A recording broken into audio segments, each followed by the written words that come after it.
बिछाईला हो।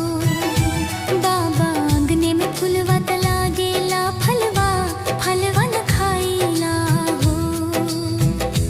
बाबा आंगने में फुलवा तला गेला, फलवा फलवा न खाईला हो।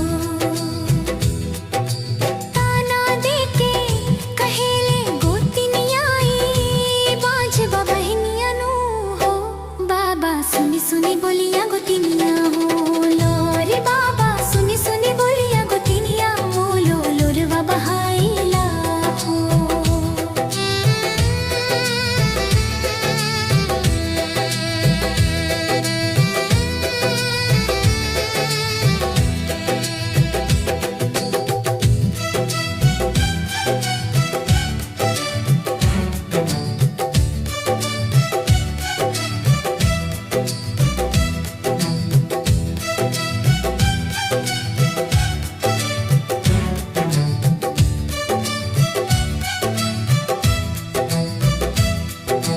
चुप रहो धीर करो दुखिया, ना सुन रही कोखिया न हो।